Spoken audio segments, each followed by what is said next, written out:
तो लोकवेद के आधार से धर्मदास जी पूजाएं कर रहे थे। वहाँ परमेश्वर कबीर जी पहुँचे, उनकी वार्ता क्या हुई। ज्ञान सुना दे विधि बता दे, हो मेरा कल्याण भक्त मैं अर्ज करूं। ज्ञान सुना दे विधि बता दे, हो मेरा कल्याण भक्त मैं अर्ज करूं। अब धर्मदास जी ने क्या बताया था अपने विषय में, मैं क्या क्या करता हूँ, और परमेश्वर कबीर जी ने उसका विश्लेषण किया था, उसका पोस्टमार्टम किया था उसके उस ज्ञान का। ज्ञान सुना दे विधि बता दे। परमेश्वर कबीर जी ने एक दास बनकर उस एक छोटी सी तुच्छ जीव को और महात्मा कहा कि ताकि ये भोली आत्मा मेरे ज्ञान के आदान प्रदान से ये कुछ सोधी आ जा और अपना कल्याण करवा ले। ज्ञान सुना दे विधि बता दे, हो मेरा कल्याण भक्त मैं अर्ज करूं। ज्ञान सुना दे विधि बता दे, हो मेरा कल्याण भक्त मैं अर्ज करूं। धर्मदास जब न्यो बोल्या, 68 तीर्थ नाऊंगा। धर्मदास तब न्यो बोला, 68 तीर्थ नाऊंगा। गीता जी का पाठ करत हूँ, इस विध मुक्ति पाऊंगा। गीता जी का पाठ करत हूँ, इस विध मुक्ति पाऊंगा। राम कृष्ण के गुण गाऊंगा, राम कृष्ण के गुण गाऊंगा। मिला स्वर्ग में स्थान भक्त में अर्ज करूं। ज्ञान सुना दे विधि बता दे, हो मेरा कल्याण भक्त में अर्ज करूं। परमेश्वर ने उत्तर दिया था। धर्मदास कह रहे थे कि मैं 68 तीर्थों पर स्नान करके आऊँगा, राम कृष्ण का जाप जपूंगा और गीता जी का पाठ करता हूँ। इस प्रकार मैं परमात्मा स्वर्ग में चला जाऊंगा। परमात्मा क्या बोले, तीर्थ जल में कच्छ और मच्छा, ये जीव बहुत से रहते हैं। उनकी मुक्ति ना होती वो कष्ट बहुत सा सहते हैं। भाई सतयुग में राम कृष्ण नहीं थे, तब किसका धरते ध्यान भक्त मैं अर्ज करूं। ज्ञान सुना दे विधि बता दे, हो मेरा कल्याण भक्त में अर्ज करूं। फिर धर्मदास जी ने क्या कहा था, एकादशी का व्रत करत हूँ, जीव हिंसा कोई करता ना। एकादशी का व्रत करत हूँ, जीव हिंसा कोई करता ना। शिवलिंग पूजा गुरु की सेवा, किए बिना भी सरता ना। शिवलिंग पूजा गुरु की सेवा, किए बिना भी सरता ना। सालग्राम की पूजा करूं मैं, दिन में सुबह और शाम भक्त में हाँ अर्ज करूं। ज्ञान सुना दे विधि बता दे, हो मेरा कल्याण भक्त में अर्ज करूं। परमात्मा फिर क्या बताते हैं, भाई व्रत करे से मुक्ति हो, तो अकाल पड़े क्यों मरते हैं। व्रत करे से मुक्ति हो, तो अकाल पड़े क्यों मरते हैं। शिवलिंग पूजा सालग सेवा, अनजाने में करते हैं। चेतन होकर भूल रहे हुए, उस पत्थर से नफराम भक्त में अर्ज करूं। ज्ञान सुना दे विधि बता दे, हो मेरा कल्याण भक्त में अर्ज करूं।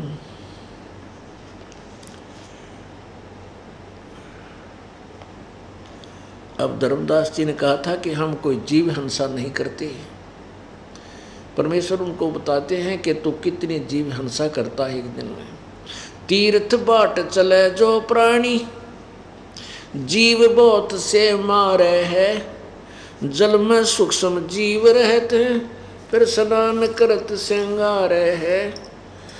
चौका देवो अवन करो, उसमें हो हिंसा बे उन्मान, वक्त में अर्ज करूं। ज्ञान सुना दे विधि बता दे, हो मेरा कल्याण भक्त में अर्ज करूं। सात दीप और 9 खंड। अब परमात्मा ने क्या बताया था, जैसे आपको दिन में सत्संग सुनाया कि परमेश्वर कबीर जी ने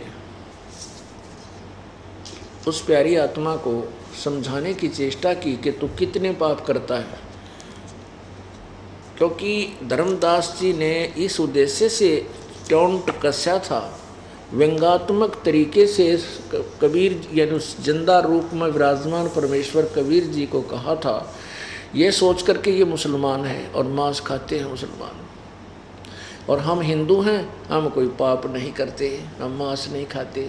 इसलिए कहा था कि मैं कोई जीव हिंसा नहीं करता। नाराज सा होकर जो परमात्मा ने उसके उस अज्ञान का पोस्टमार्टम कर दिया ना कि तू के डरे ढो रहा है, ये के साधना करता। गीता जी बता रही है व्रत मत रखो। गीता जी कहती है कि भूत मत पूजो, श्राद्ध मत निकालो, और ये देवता मत पूजो। ब्रह्मा विष्णु महेश तक की पूजा को गीता जी में नकारा है, और तुम इन्हीं को पूज रहे हो।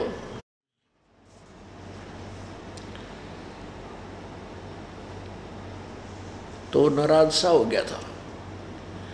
तो क्या बताता था कि हम कोई जीव हिंसा नहीं करते, तो परमात्मा उसके जीव हिंसा की बताता, तू कितने जीव हिंसा करता है। सत्य ब्राह्मण की है हत्या, जो चौका तुम देवो नित्या। परमात्मा कहने लगे धर्मदास, एक ब्राह्मण यानी एक संत भगत की कोई हत्या कर दे, उसको कितना पाप लगता है। उसके विषय में बहुत कुछ लिखा है कि वो इतने वर्ष तक घोर नरक में डाला जाता है, इतने वर्ष तक ऐसा जाता है।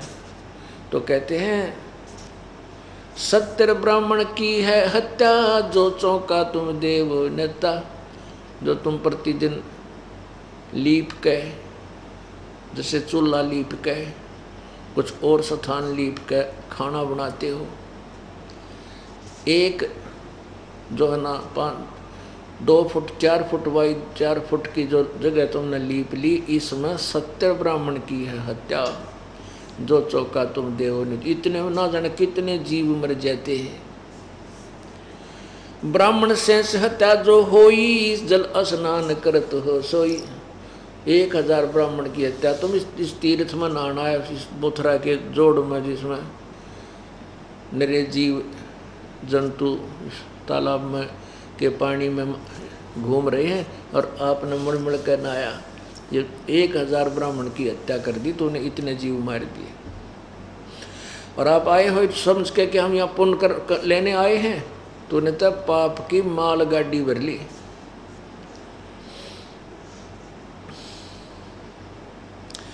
चौके कर्मी कीट मर जाही, सूक्ष्म जीव जो दिखे नाही। हरी भांति पृथ्वी के रंगा, अंत कोट जीव उड़े पतंगा। पृथ्वी ऊपर पग जो धारे, करोड़ जीव एक दिन में मारे। कहते एक दिन में तुम जो इधर उधर घूम फिर कर अपनी रोजी रोटी के लिए फिरते हो, तो करोड़ जीवों को मारकर जब विश्राम करते हो रात्रि में। अपनात्माओं, जैसे आपके मन में भी शंका होगी परमात्मा के, भैया तो बहुत कसूता काम हो गया, बात बिगड़गी। अब हम भी घूमे फिरे हैं, रोटी चौका हम भी देते हैं, और वर्तमान में तो फिनाइल लगा करके सब पोछा मारा जाता है। भाई ये कोई हानिकारक जीव जंतु उत्पन्न हो जाए, हमारा कोई और बीमारी पैदा ना करते हैं। वर्तमान में बहुत ज़्यादा सतर्कता होगी, तो इसमें भी जीव निरे मरे।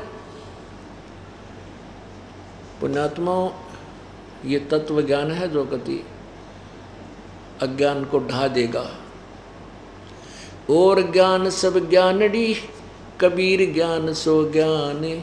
जैसे घोड़ा तोब का भाई, करता चले मैदान। अब प्रत्येक कंसेप्ट क्लियर होता चलेगा। पहले ये 5-7 वाणी पढ़ते हैं, फिर आपको पवित्र गीता जी से बताएंगे। तारक मंत्र कोट जपाही, ये जीव हंसा उतरे नाही। क्या बताते हैं? तीर्थ बाट चले जो प्राणी, सो तो जन्म जन्म उलझानी। क्या बताते हैं कि जो तीर्थ स्नान करने के लिए जाता है, तीर्थों पर जाते हैं, वो तो जन्म जन्म में फंस गए, इतने पाप इकट्ठे कर लेंगे वहां तक, वहां आने और जाने में। ये भगवान है। तीर्थ बाट चले जो प्राणी, सो तो जन्म जन्म उलझानी। जात पर भी लेन जात है दुनिया, हमरा ज्ञान किने ना सुनिया। ये पर भी लेने के लिए वहाँ जाते हैं, बूढ़ी आत्मा कोरा पाप इकट्ठा करके लाते हैं, क्योंकि वो शास्त्र विरुद्ध साधना किसी भी पवित्र सदग्रंथ में कहीं पर भी इन साधनाओं का आदेश नहीं है, निर्देश नहीं है। कौन सी साधनाओं का? भूत पूजा का, पितृ पूजा का, तीर्थों पर स्नान करने का, व्रत रखने का, या ओम जय जगदीश रे, इस ओम नमः शिवाय, ओम वासुदेव नमः, राधे राधे श्याम मिला दे, जय कृष्ण जय जय कृष्ण, हरे राम हरे कृष्ण। ये कोई मंत्र नहीं है जो मोक्षदायक हों, क्योंकि पवित्र गीता जी में, पवित्र वेदों में इसका प्रमाण नहीं है। और श्राद्ध निकालना भी पवित्र वेदों में, पवित्र गीता जी में नहीं है, बल्कि मना किया है। गीता जी अध्याय नंबर 9 के श्लोक 25 में स्पष्ट किया है कि जो भूत पूजते हैं वो भूत बनेंगे, पितृ पूजते हैं वो पितृ बनेंगे, और देवताओं की पूजा करते हैं वो देवताओं को प्राप्त होंगे, उन देवताओं के लोक में चले जाएंगे, और फिर तुरंत ही अपने पुण्यों को समाप्त करके वापस मृतलोक में जन्म मृत्यु के चक्कर में गिर जाते हैं। देखिए पवित्र श्रीमद् भगवद गीता जी अध्याय नंबर 9 का श्लोक 25, अध्याय नंबर 9 और श्लोक 25।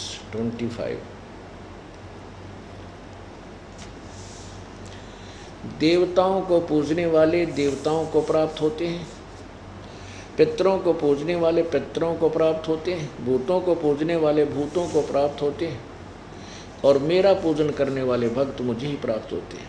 अब पितर जो पूजा होती है वो श्राद्ध निकालना, और पितर पूज कर पितर ही बन जाते हैं, भूत पूज कर भूत ही की योनि प्राप्त करते हैं। तो हम क्यों श्राद्ध निकालते रहे, क्यों पितर पूजते रहे? क्योंकि हमें तत्व ज्ञान नहीं था, और आप भी पितर बन गए, और फिर अपने बच्चों को भी पितर बना लिया कि मेरे श्राद्ध निकालो। क्यों? वो भूत बन कर दिखा, किसी ने सपने में किसी को कीता है, तो वो अपने बच्चे भी भूत बना लिए। एक छोटा सा प्रमाण देते हैं पुण्यात्मा, ये सत्संग है, ये वो अमृत ज्ञान है जिसको अत्यधिक सुनने से आपके समझ में आओगा। अब पहले तो ये प्रसंग आपको दिखाते हैं कि श्राद्ध नहीं निकालने चाहिए, गीता जी मना किया, स्पष्ट हो गया। अब पवित्र मार्कंडेय पुराण आपको दिखाते हैं, जिसमें एक रुचि नाम का ऋषि वेदों को समझ करके, वेदों में लिखा केवल एक भगवान की साधना करे, उसकी प्राप्ति, और देवता और अन्य उपासना भूत पितृ पूजा नहीं करनी चाहिए। ये सोच, ये इस आधार से वो साधना अपनी भक्ति कर रहा था। तो उसके 3 पितर दिखाई दिए, पिता, पितामह और पर पितामह, यानी पिताजी, दादाजी और तीसरा दादाजी। उन्होंने कहा, बेटा रुचि, तू हमारे श्राद्ध क्यों नहीं निकालता? तूने शादी क्यों नहीं की है? शादी करा ले। वो 40 वर्ष की उम्र का हो गया था, विवाह नहीं कराया था। तो उन्होंने कहा, बेटा तो विवाह करा, और विवाह करा के फिर हमारे श्राद्ध निकाल, हम बहुत दुखी हो रहे हैं। अब रुचि ऋषि बोला कि हे क्योंकि वह ब्राह्मण थे, वह भी ऋषि थे। उन्होंने कहा, हे पितामहो, वेद में इस श्राद्ध आदि निकालने को तो अविद्या कहा है, मूर्खों की पूजा कहा है, फिर आप मुझे इस घोर कर्म में क्यों लगाते हो? और पितर भी कहते कि हाँ बेटा ये तो आपकी बात सही है कि वेद में तो उसको अविद्या ही लिखा है, फिर भी अपनी तगड़मबाजी ऐसा है वैसा है, पितर न्यू कर दें, पितर पुत्र दे दें, पितर टट्टू दे दें, जब आप भूखे मरे हैं न्यू का अब मर गया, हम दुखी हो गया, हमारा कुछ करो, और वह न्यू का पितर न्यू कर दें। जब पितर करें फिर गीता जी की क्या आवश्यकता थी भगवान ने बोलने की। अब आपको प्रमाण दिखाते, ये देखिएगा मार्कंडेय पुराण, गीता प्रेस गोरखपुर से प्रकाशित, और इसके कौन है, ये गीता प्रेस गोरखपुर से प्रकाशित है।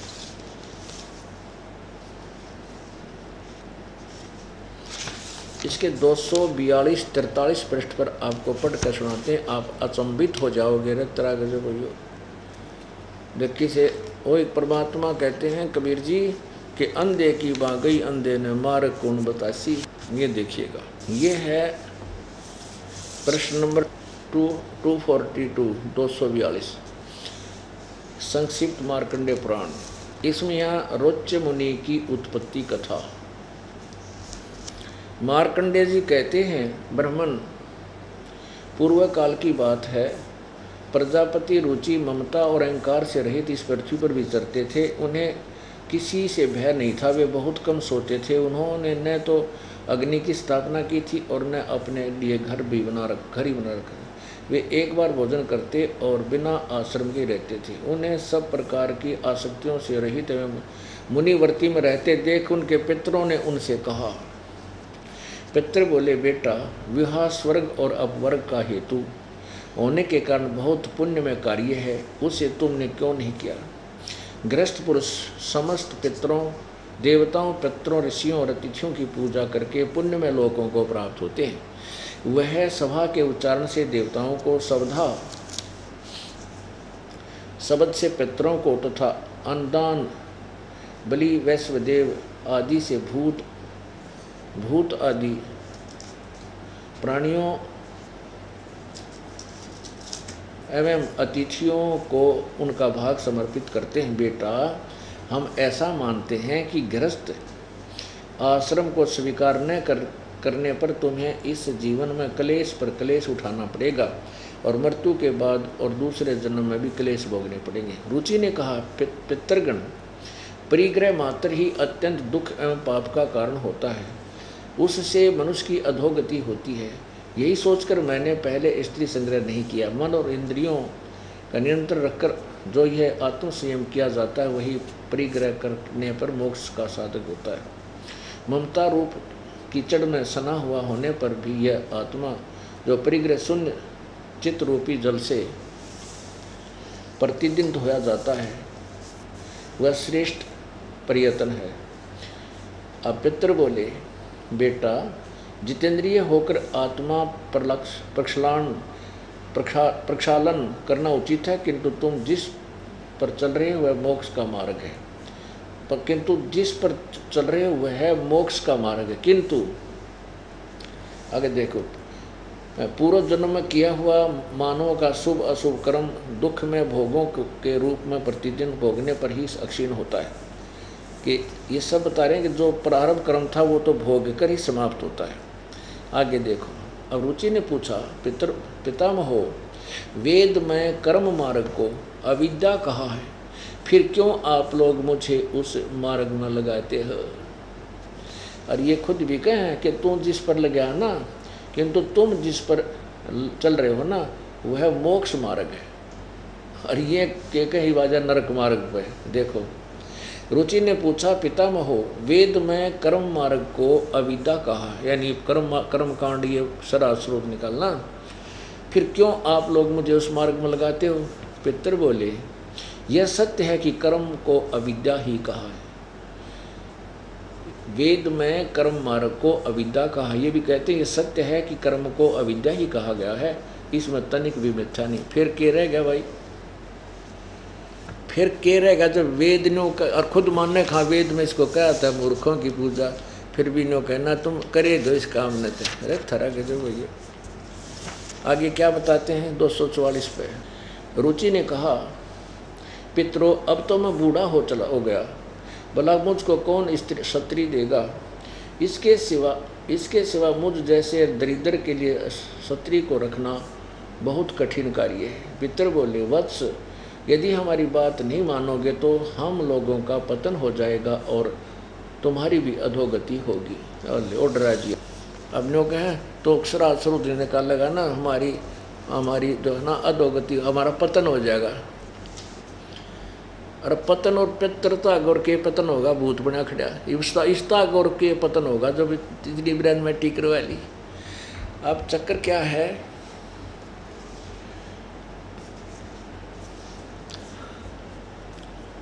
अब एक भक्त ने प्रश्न किया कि किसी के माता पिता भूखे हों और वो दुखी हो रहे हों, वो आकर कहें कि हमारा तुम श्राद्ध निकाल दो और ऐसा कर दो, तो वो करना चाहिए, तो बच्चे का फर्ज बनता है। हमने कहा, नालायक, एक बात सुने, आपके माता पिता जब जीवित थे प्रतिदिन 2 बार आहार करते थे कहाँ करते थे। और फिर आप मान ले श्राद्ध निकाल दोगे 365 दिन में, तो एक दिन तो 364 दिन तेरे माता पिता के खाओगे, तेरा सर खाओगे। बिना अकल की बात मेरे ने कितने ठाला हुए। अरे 365 दिन श्राद्ध करते उनके, जब मानना तो किसा दाता है। और फिर वो खाने आवे, जब देख वो खा जाएंगे कि नहीं, उसको तो धर रोटी की तरह उठा के छीके किसी टिफिन में। ये हमारी जो है ना नालायक सोच थी, और इन अज्ञानियों ने हमारा खूब फूल बनाया, मूर्ख बनाया। अब आपको एक सत्य कथा सुनाता हूँ। वैसे ये सारी सत्य हैं जो दास बता रहा, लेकिन मेरे गुरुदेव ये ब्राह्मण जन्म घर में इनका जन्म था। बड़ा पैंतावास, जिला भिवानी, दादरी के पास, वहाँ के रहने वाले थे। 16 वर्ष की आयु में इनको एक संत मिला, कबीरपंथी। उनसे प्रेरित होकर के ये घर त्याग कर चले गए। अनमैरिड थे, खेतों में गायें चरा रहे थे। वहीं से प्रेरणा होगी, अपने कपड़ों को उतार कर, पहले जंगल बहुत हुआ करते, वन, गहरा जंगल में जा करके, वन में जा करके अपने कपड़े उतार कर फाड़ फूड़ के एक ऐसे स्थान पर डाल दिए जहाँ किसी हिंसक पशु ने कोई मृग आदि खा रखा था। उसके अस्थि पड़े थे, वहाँ डाल दिए उनके पास, उसके आसपास फाड़ कर उस कपड़े, और आप निकल गए, चले गए दूर। अब शाम को अन्य जो गवाले थे साथी पाड़ी, वो भी आ गए और गायें भी आ गई। लेकिन हमारे गुरुजी ने, उनका बचपन का नाम हरद्वारी था, और बाद में उन्होंने अपना नाम परिवर्तन कर लिया था कि पहचान में नाम है रामदेवानंद, स्वामी रामदेवानंद जी, हम उनको आदर से कहते हैं। तो गांव वालों को पता चला भाई लड़का नहीं आया। घर वाले मोहल्ले के इकट्ठे होकर के उस जंगल में गए, ढूंढा, देखा भी बच्चा है, जंगल में चला गया होगा, किसी हिंसक पशु ने ना खा लिया हो। उनकी वह बात धारणा थी, वह सत्य होगी। अंधेरे में देखा रहे तेरे की तो भाई किसी ने खा लिया लड़का, शेर ने या किसी चीते ने, और ये अस्थि पड़ी, ये कपड़े पड़े। अंधेरे में वही कपड़ों में वो कपड़े भी उठा लाए, अस्थि भी उठा ले, कपड़ा डाल लिया और उसका ऊपर, और बना कर उसकी जनाजा अर्थी और सभा कर दिया।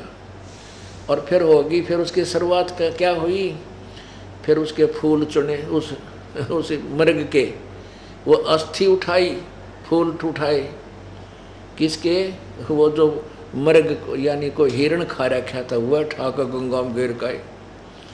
अच्छा, फिर लगे श्राद्ध निकालने, 13वीं करी, फिर उसकी महीने कर, पहले आए एक महीना पर, 1 साल तक प्रत्येक महीना यो आया करता श्राद्ध, यो जो नकली गुरु गति करने के लिए। फिर 6 माही करनी, फिर वर्षावधि की, फिर श्राद्ध शुरू हो गया, को पितर बन गया। जब हमारे गुरुदेव की आयु लगभग 104 वर्ष की होगी, उसके बाद वो घर नहीं गए। सब ने ये सोच रखा था कि वो ख़त्म हो चुके, तो वो अचानक अपने घर पहुंच गए गांव में। उधर से इस दास को, क्योंकि वो रहते थे पंजाब में तलवंडी भाई एक कस्बा है जिला फिरोजपुर में, वहाँ अधिक रहते थे। वैसे मोघा में भी उनका आश्रम है और खन्ना में भी था और यहाँ नजफगढ़ के अंदर भी उनका आश्रम था। तो ज़्यादातर तलवंडी भाई और मोघा में रहते थे। तो वह पंजाब से चलकर अचानक अपने गांव बड़ा पैंतावास जिला भिवानी में आ गए। मुझे पता चला कि उनकी सेवा में दास ने 2 सेवक छोड़ रखे थे। उन्होंने संदेशा भिजवाया कि गुरुजी यहाँ पैंतावास आए हुए हैं, 5-7 दिन 1 हफ्ता डटेंगे। तो हम भी पहुँच गए। तो वहाँ उनकी भाभी जी थी, वो लगभग 92 साल की हो रही थी, 92 वर्ष की, 92 ईयर ओल्ड। उससे चर्चा हुई। कहते हैं जब गुरुजी वहाँ पहुँचे तो सारा गांव देखने आया, ये अर्धवारी तो जीव है, अर्धवारी वो उनका बामना का मर गया था, वो तो जीव है, यूँ आ गया। उन्होंने जाकर के बता दिया कि यहाँ मेरे चाचा का घर था, या हमारा घर था पुराना, और ऐसे ऐसे। तो सब नहीं पक्का हो गया कि वो तो वही है। तो मैंने उस बुढ़िया से पूछा कि माई, जब हमारे गुरुजी यहाँ नहीं थे, आपने उनको क्या सोचा कि भाई हमने तो उसको मरा, इसको तो आपने क्या किया, क्या सोचा? उसने बताया कि मैं जब इस गांव में ब्याह में आई, यानी ब्याही आई, तो मुझे बताया गया कि इनका एक भाई था, वो बे औलादा मर गया, अर्धवारी नाम था। तो कहते हैं उसके श्राद्ध निकाले जाते हैं। तन्नू वाली मन ने भी 70 श्राद्ध निकाल रखे इसके अपने हाथ। कोई भी घर में आपत्ति आ जाती, फसल ना होती, बस भैंस दूध ना, गाय दूध ना देती, भैंस ना देती, कोई बालक बीमार हो जाता, तो हम उस ब्राह्मण गुरुजी के पास जाते थे। ब्राह्मणा के भी और हों, ये ठग टाइप ब्राह्मण, उसके पास जाते थे और कहते थे दादा गुरुजी बताओ ना हमारा क्या दिक्कत होगी, ऐसा नुकसान हो रहा है, ये हो गया, फलान हो गया।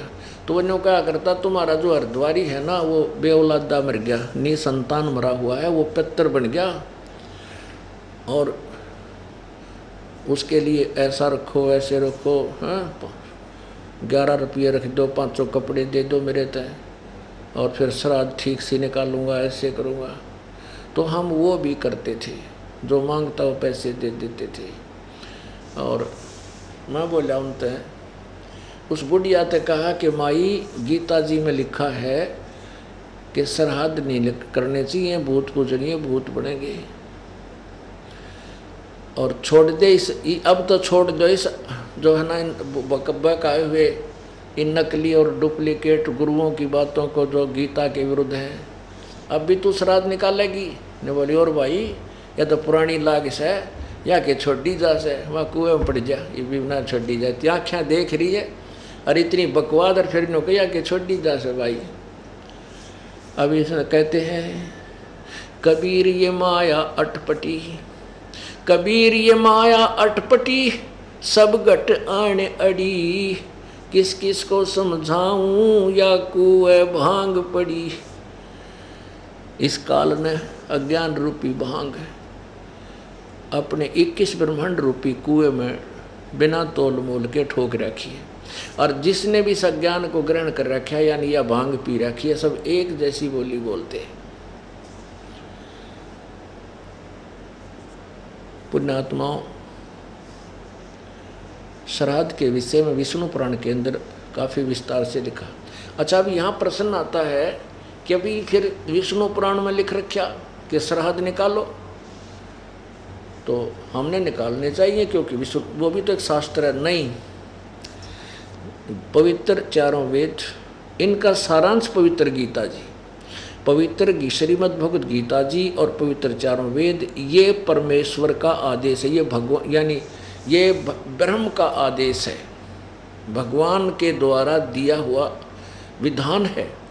और जो पुराण है वो किसी ऋषि और गुरु या ब्राह्मण का दिया हुआ अपना अपना आदेश है वो हमने मान्य नहीं होना चाहिए। जैसे एक व्यक्ति का एक दरोगा जी मित्र था थानेदार, उसने अपने मित्र दरोगा जी थानेदार से कहा जाकर कि भाई साहब मेरे को एक मेरा पड़ोसी बहुत दुखी कर रहा है, बहुत तंग करता है, मैंने उस सारी पंचायत भी कर ली पर वो मानता नहीं।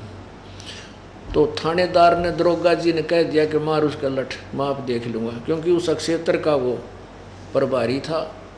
और उस समय पुराने समय की बात है, थानेदार की काफ़ी कुछ जो है ना अच्छी चाल पेल होया करती थी। तो उस थानेदार के आदेश का पालन करके उसके मित्र ने जाकर पड़ोसी के झगड़ा ठान लिया, उसका लठ लाग गया, कनपट्टी पर लागते हैं, वो मर गया उसका पड़ोसी। अब वो ये थानेदार उसी क्षेत्र का प्रभारी था, अधिकारी था, वो अपने मित्र का हथकड़ी ला के लाया जेल और कोर्ट में पेश करके जेल भिजवा दिया। क्योंकि किसी के साथ झगड़ा कर देना या उसकी हत्या कर देना, कर देने वाले को फांसी की सज़ा या सजाए मौत या 20 वर्ष की सज़ा होती है। ये विधान था, ये विधान है राजा का। और जो उसने थानेदार ने कहा मार लठ, वो आदेश था एक अधिकारी का।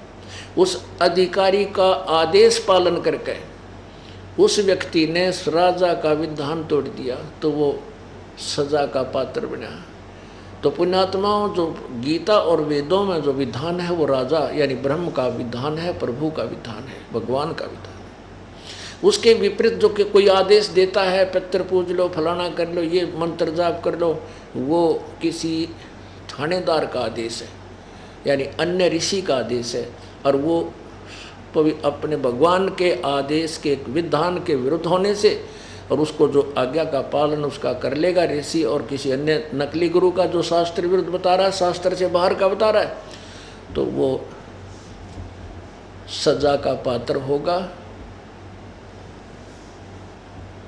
उसको सजा मिलेगी, अर्थात वो 84 लाख योनियों में जाएगा और भूत बनेगा।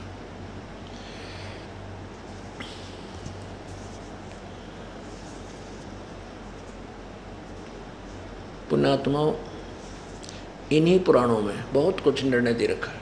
श्री विष्णु पुराण में पहले तो अटकल बता रखी है, इतने ब्राह्मण हो, उनका इधर मुंह हो, ऐसे हो, उनको इतना दान करो। फिर लास्ट में बता रखा है कि यदि किसी के पास धन नहीं है तो वो केवल परमात्मा की स्तुति करके कह दे कि मेरे पास तो राम नाम का धन है, इसी से मेरे पितर तृप्त हों। और फिर लास्ट में लिखा है, अब पुण्यात्मा नकित की तरो है। अब गीता इसमें विष्णु पुराण में लिख रखा है कि जो श्राद्ध करते हैं उसमें कौन सी चीज नहीं प्रयोग होनी चाहिए। इसमें विष्णु पुराण में लिखा है कि श्राद्ध करते समय भैंस का दूध खीर ख्यार में प्रयोग नहीं होना चाहिए, नहीं तो श्राद्ध नहीं लागे। अब सारे भैंस के दूध तो श्राद्ध करें, फिर वो लगा कैसे? देखो, ये देखिएगा श्री विष्णु पुराण,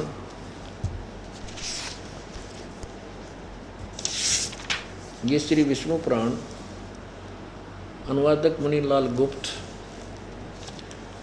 और प्रकाशक एवं मुद्रक गीता प्रेस गोरखपुर। इसके अध्याय 16 और तृतीय अंश प्रश्न नंबर 214 पे,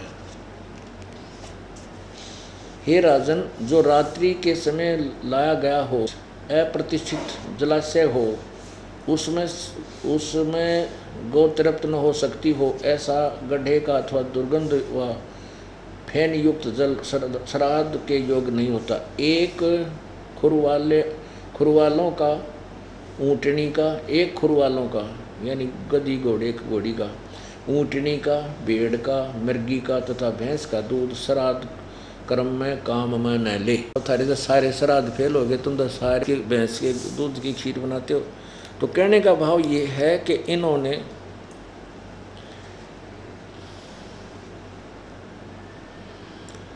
ना तो इन सदग्रंथों को अच्छी तरह पढ़ा, और ये जब सच्चाई बता दो तो इनके श्राद्ध कोई ये श्राद्ध हुए को नहीं किसी के, फिर तो ये भूखे मर जाते जो नकली गुरु थे। अब आगे क्या बताया है कि तुम इतना पंगा पाओ। ये एक विष्णु पुराण में एक और भी लिख रखा है, देखिएगा, यही तृतीय अंश और अध्याय 16 का प्रश्न नंबर 213 पर 213 पर इसमें क्या लिखा कि हे राजन, श्राद्ध करने वाले पुरुष से श्राद्ध करने वाले पुरुष से विश्व देवगण, पितृगण, ये सारे पितृगण, मातामह यानी दादी, कुटुंबीजन सभी संतुष्ट रहते हैं। हे भूपाल, पितृगण का आधार चंद्रमा है और चंद्रमा का आधार योग है, इसलिए श्राद्ध में योगी जन को नियुक्त करना अति उत्तम है। हे राजन, यदि श्राद्ध भोजी यानी श्राद्ध खाने वाले 1,000 ब्राह्मणों के सम्मुख एक योगी भी हो तो वह यजमान के सहित उन सब का उद्धार कर देता। यजमान भी 1000 ब्राह्मणों का भी और ये श्राद्ध ये पितामह कुटुंबजन सभी को संतुष्ट कर यानी सबका उद्धार कर देता है। अब पुण्यात्मा आंदान्योत्तर 2 बुलावे, क्यों ना एक योगी ढूंढ ले। योगी किसे कहते हैं? अध्याय श्रीमद् भगवद गीता जी अध्याय नंबर 2 के श्लोक नंबर 53 में कहा कि अर्जुन, जब तेरी बुद्धि भिन्न भिन्न प्रकार के विचलित करने वाले वचनों यानी ज्ञानों से हटकर एक परमात्मा के तत्व ज्ञान के ऊपर आश्रित हो जाएगी, तब तो तू योगी होगा। योगी माने साधक, सत भक्ति करने वाला भक्त, योगी माने भक्त होगा। तो पुण्यात्माओं, जैसे यहाँ पुण्य किया जाता है, यहाँ ये सब योगी आहार करते हैं, ये सब योगी हैं, सत भक्ति करने वाले साधक हैं और इनका जो भंडारा इनके परमात्मा ये आहार करते हैं, इससे जिनका भी वो पैसा यहाँ लगता है उनके पितरों तक इनका उद्धार हो जाता है और फिर ये तत्व ज्ञान मिला, इससे कल्याण हो जाता है। तो क्यों ना हम इसी साधना प्रयोग करें जिससे अपना भी कल्याण हो और पितरों का भी हो। अब ये दास आपको ऐसी साधना बताएगा कि आपके पितर भी मुक्त हो जाएंगे। परमात्मा कबीर जी का मार्ग, ये सभी सदग्रंथ प्रमाण दे रहे। एक भक्त ने कहा कि ऐसे किसी के माता पिता दरिया में डूब रहे हों, जैसे ये रुचि ऋषि के पिता कह रहे थे हमारा पतन हो जाएगा, तो कहते हैं क्या उनको बचा लेना पाप है? अब वो तन्यों कह रहे हैं हम तो डूब रहे हैं, तो भी आजा हमारे साथ ही, आजा इस दरिया में हमें बचा ले।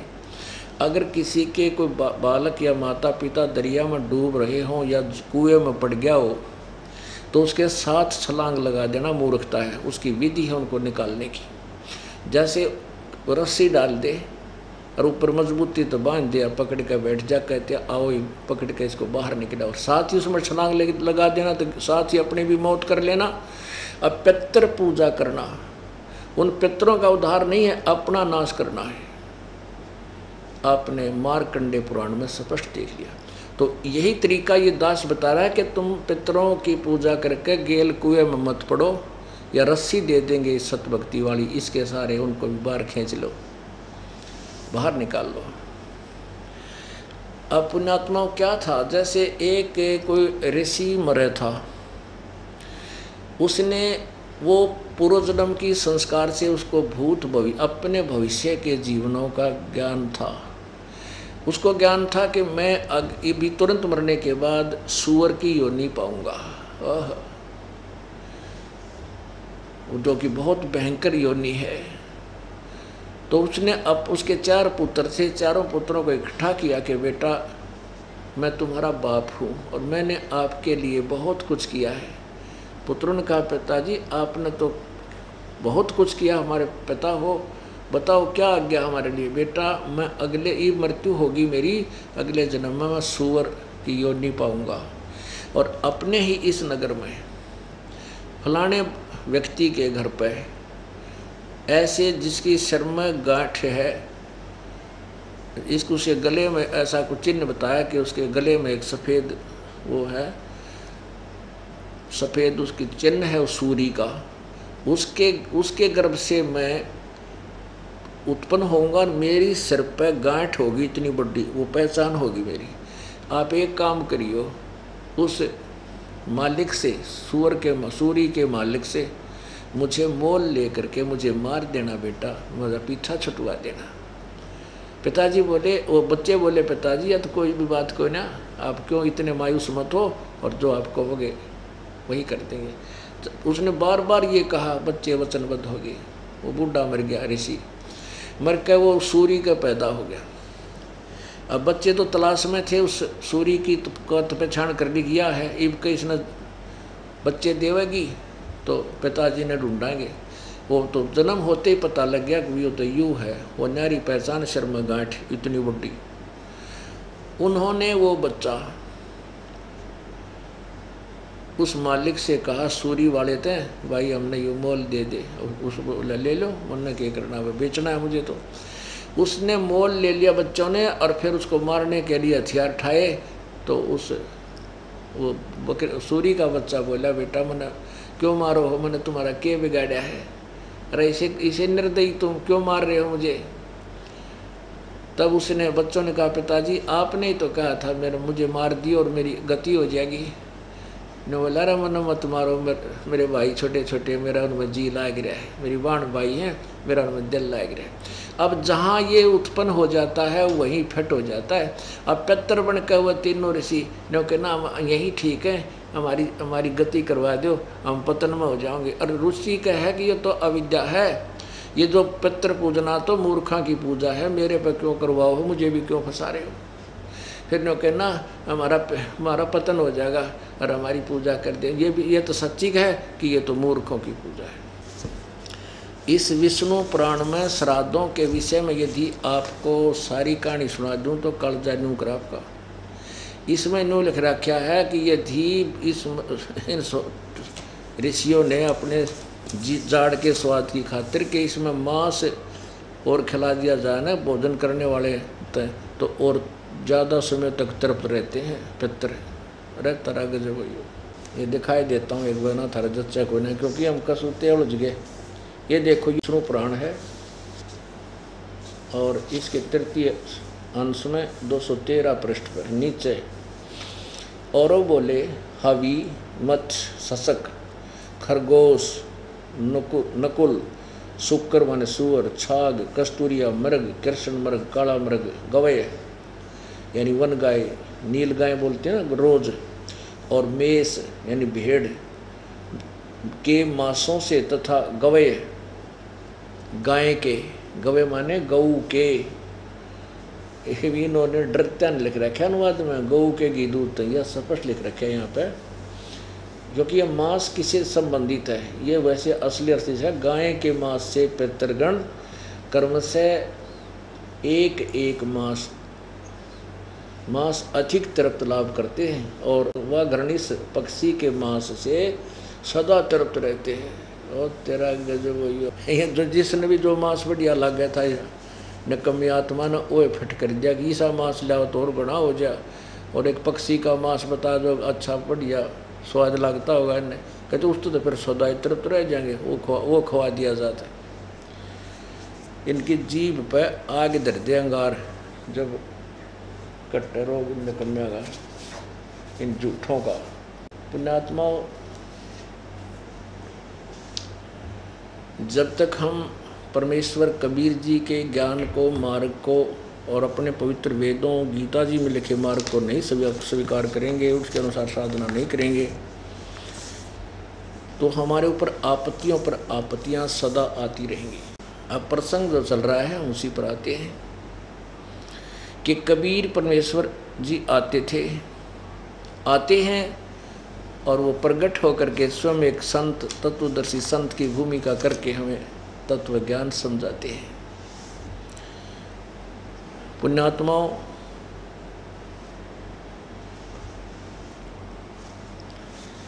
परमात्मा कैसा है, परमेश्वर कैसा है, उसकी प्राप्ति कैसे होती है, और वो किसने देखा है, और कहाँ प्रमाण है उस विधि साधना का जिससे प्रभु की प्राप्ति और पूर्ण मोक्ष हो।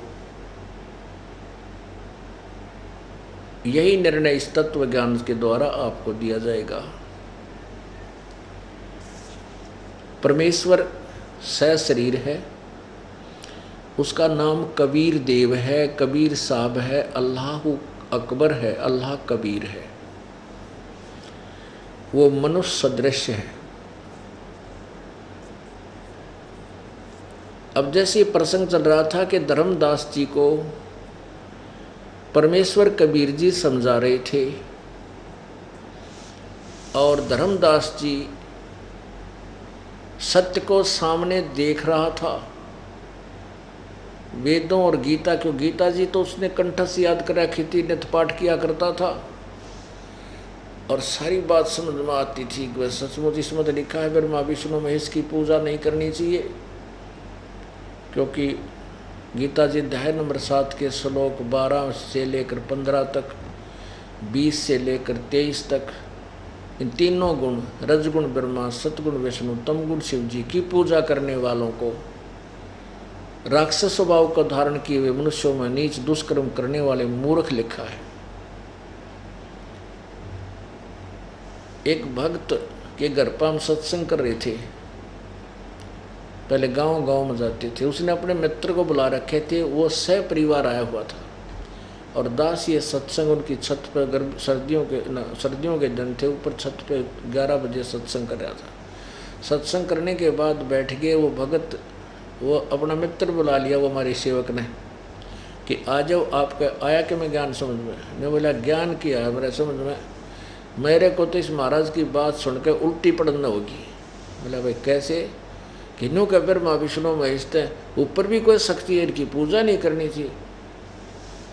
उनको समझाने की चेष्टा भी की पर नहीं माना, उठ कर चला गया। बोला मैं नहीं सुनना चाहता। अरे तेरा गजब हो। अब परमात्मा कहते इन बोली, इन अज्ञानी ऋषियों संतों ने ऐसा ठोक दिया अज्ञान इन पुण्यात्माओं में, गुरुआ गाम बिगाड़े संतो गुरुआ गाम बिगाड़े, ऐसे कर्म जीव कहला दिए ईब झड़े ना जाड़े। अब धर्मदास जी भी इसी प्रकार दुखी सा हो गया कि ये तो निकम्मा आदमी है, ब्रह्मा विष्णु महेश को जो है ना घटिया बताओ है। परमात्मा कहते मैं ब्रह्मा विष्णु महेश को घटिया या उत्तम नहीं बताता, आपके सदग्रंथ बताते हैं जिसका तो नित्य पाठ करता या गीता जी। कहने लगे महात्मा जिंदा तू घना मत बोला है और हमारे भगवान के विषय में तू कुछ भी नहीं कह देगा। इतना कहते ही परमात्मा अंतर्ध्यान हो गए। अंतर्ध्यान होना आगे से अदृश्य हो जाना, अचानक ना दिखे। अब प्रथम तो कोई व्यक्ति आगे से एकदम अदृश्य हो जाए तो वैसे कलेजा यूँ करे क्यों, तो भाई कोई खास कोई देवता था, कोई भूत था, बिराना के था। फिर उसने सोचा ये भूत भी नहीं हो सकता, पितर भी नहीं हो सकता, ये तो था तो कोई देव पुरुष। कितनी बढ़िया बात बतावा था, गीता और वेदों के विषय में सत्य कथा बतावा था, और मेरे भाग फूट गई भी वो मिला को नहीं। और जो मैं साधना कर रहा था यह तो एक अन्य की नहीं, ये तो कति नरक में जाने की है। भगवान अब क्या बनेगी, अब क्या बनेगा मेरे साथ? ये पूजा तो मैं कर नहीं सकता जो पहले करा करता, कति अड़ंगा। और जो पूजा मुझे उससे पता करनी चाहिए थी उस महापुरुष से, उसके साथ मेरे इस अज्ञान ने ये अंदर मेरे ये खरपतवार भरा रहा। आंखों देखकर भी मैंने नहीं स्वीकार किया। वो रुष्ट हो गया महापुरुष और चले गए। अब वो मिले नहीं, और वो मिलेंगे नहीं तो ये तत्व, ये यथार्थ भक्ति मुझे मिले नहीं, मेरा जीवन व्यर्थ होगा। ये भगवान के बनेगा इस जीवन का? अब क्या करूं, कहाँ जाऊं? सारी रात चिंता करके काटी। नो सोचा ही भगवान अब क्या जब वो महात्मा आ जावे कति विवाद नहीं करूं, बिल्कुल विवाद नहीं करूं, और उनके चरण पकड़ दूं, सारी बात पूछूंगा। सारी रात जागता रहा, यही चिंता करता रहा। फिर सुबह किसा स्नान करे था वो उसमें उस गंदे तालाब में जिसमें जीव मरे, कहाँ उस जोड़ में नहावे था, उस तीर्थ में नहीं स्नान किया। एक कुएं पर गया, बाल्टी से वहाँ स्नान किया। फिर उसने बिना लिपे लापे वह बगैर छिपे लापे रोटी बनानी शुरू कर दी और लकड़ लगा कर चूल्हे में। अब उसने एक मोटी लकड़ी ला रखी थी, उसके साथ सहयोगी लकड़ी लगा के और आग जला दी, रोटी पौन लग गया, खाना बनाया। बनाते वो अंधेरे में, यानी सूर्य उदय होने से कुछ समय पहले ही खाना बनाने लग गया था, थोड़ी सी रोशनी होने लगी थी। तो खाना बनाते समय, खाना जब बनाने को हो गया तो वह लकड़ी जलती जलती सामने आ गई। वह 1.5 फुट की थी, 2 फुट की, वह 1 फुट की रह गई। और पीछे जब देखा उस लकड़ी व मोटी लकड़ी बीच में थोथी थी, उसके अंदर एक सुराख था, उसमें से चींटियाँ, ये कीड़ी अंडे ले लेकर अपने मुख में अंडे देकर बाहर निकलने का प्रयत्न। क्यों? आगे से थे आग जले, आग में से वो धुआं उसका आँच में मरे जलें और धुएं से वो अंधी होकर वहाँ चटक मटक हों, कुछ बाहर निकलने की चेष्टा करें। तो आगे जो एंड पे, लकड़ी के एंड पे आखिर में एक तरल पदार्थ उबल रहा, थोड़ी सी गीली लकड़ी हो ना, उसके लास्ट में गर्म हो करके उसके ऊपर से एक तरल पदार्थ पानी उबलता है और वो चींटियाँ आगे से अग्नि में जले, पाँच बार निकलें तो उस जलते उबलते हुए उस पानी के ऊपर उस तरल पदार्थ पर गिर चटक मटक होकर जल रही है। जब उस धर्मदास जी ने देखा, अरे तेरा गजब हो, ये मर गया, ये तो बहुत पाप हो गया, आज तो जुल्म होगा। ओहो, ये तो इतनी लंबी लकड़ी थी, इसमें तो ना जाने करोड़ों अरबों चींटी मर गई होंगी। तुरंत पानी डाला, शेष लकड़ी को बुझा दिया और एक तरफ डाल दिया और मत्थे पर रख कर बैठ गया कि यो के आज के हुआ भगवान, देख कितना पाप बन गया। अब उसने सोचा कि आज इस भोजन को मैं नहीं खाऊंगा, किसी साधु संत को खवा दूंगा, मेरा पाप बच जाएगा। उसने ऐसा ही किया, सारी बात उठा ली, सारा भोजन ले लिया और संत की तलाश में चल पड़ा। अब हमारे जो हिंदू धर्म में संत किसने माने हैं? लाल कपड़ा पहन रखा हो, मूंड मुंडा रखा हो, क्या घोटम, क्या बड़ी जटा हो, अच्छी बड़ी दाढ़ी बढ़ा रखी हो, हैं, उसको हम संत माने। तो परमात्मा ने ऐसा ही साधु रूप बना लिया और एक वृक्ष के नीचे बैठ गया। अब धर्मदास जी की दृष्टि पड़ी कि संत वो बैठा है, वहाँ जाकर ना पहचान कर परमेश्वर को, क्योंकि पहले दिन वो दूसरी वेशभूषा में थे, उस दिन रूप दूसरा बना लिया। भोजन रख के बाद थाली और कहा, महात्मा जी भोजन खा लो, भोजन पाओ, प्रसाद पाओ। परमात्मा बोले, भाई रख दे धर्मदास, भूख लगी है। अब धर्मदास जी ने सोचा, ये महात्मा मेरा नाम से परिचित कैसे है? फिर सोचा, मैं भंडारा करता रहता हूँ और कहीं गए होंगे मेरे धार्मिक अनुष्ठानों में, जानता भी होगा। और उस समय उसका घी बंद रही थी कि एक बार रोटी खा ले, मेरा पाप कटे। परमेश्वर कबीर जी ने क्या किया, अपने करमंडल यानी लोटे में तो जल लेकर और एक मंत्र सा बोल के ऊपर छींटे ला दिए रोटियों पे, सारियाँ पे। छींटे लगाते ही वो सारी सब्जी और रोटियाँ की चींटी बन गई और पूरी थाली काली होगी चींटियों से, अंडे मुंह में लेकर वो बाहर निकल रही है। तब परमात्मा कबीर जी उसी वेशभूषा में, जिंदा वाली वेशभूषा में प्रकट हो गए और कहने लगे, रे धर्मदास, तेरे से तो कसाई भी अच्छा तू कहता, मैं जीवन सा नहीं करता, देख कितना पाप इकट्ठा कर रखा तने, ये मुझे खिलाने आया था तू अन्यायी। अब धर्मदास ने तो चरण पकड़ दिए, चरणों में गिर गया, रोने लग गया, हे परमात्मा बख्श दो, मुझ पापी ने, मेरे से बड़ी गलती होगी। प्रभु आज सारी रात नहीं सोया तेरा दास, आज तो तेरी ही याद थी, आपने बड़ी दया करी मेरे ऊपर, आप आ गए, आप फिर ज्ञान सुनाओ मैंने, वो मेरे पाप काटो, मैं तो फंस गया बुरी तरह। तब परमेश्वर कबीर जी ने उसको सृष्टि रचना सुनाई। सृष्टि रचना में क्या सुनाया, वो सारी सृष्टि रचना सुना करके फिर वार्तालाप शुरू कर दी।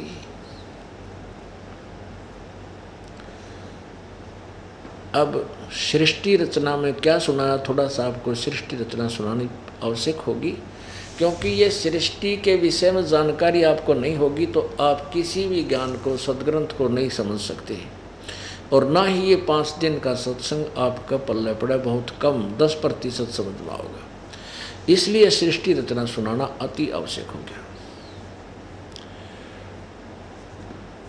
अब परमेश्वर ने धर्मदास जी को क्या सुनाया? धर्मदास ये जग बोराना, कोई न जाने पद निर्वाणा, यही कारण मैं कथा पसारा, जग से कहिए एक राम नियारा। क्या बताते हैं परमात्मा कि धर्मदास ये जग बोराना और कोई न जाने पद निर्वाणा, कि धर्मदास ये सभी जगत, ये सभी संसार तत्व ज्ञान के बिना विचलित है और कोई भी यथार्थ मोक्ष मार्ग से परिचित नहीं है। धर्मदास ये जग बोराना, कोई न जाने पद निर्वाणा, यही कारण मैं कथा पसारा, ये जग से कहिए एक राम नियारा। कि जिनको तुम भगवान मानते हो, ब्रह्मा विष्णु महेश ब्रह्म, इन सबसे उत्तम पुरुष है तो अन्य है। पवित्र श्रीमद् भगवत गीता जी अध्याय नंबर 15 का श्लोक नंबर 16 और 17 3 परमात्मा बताता है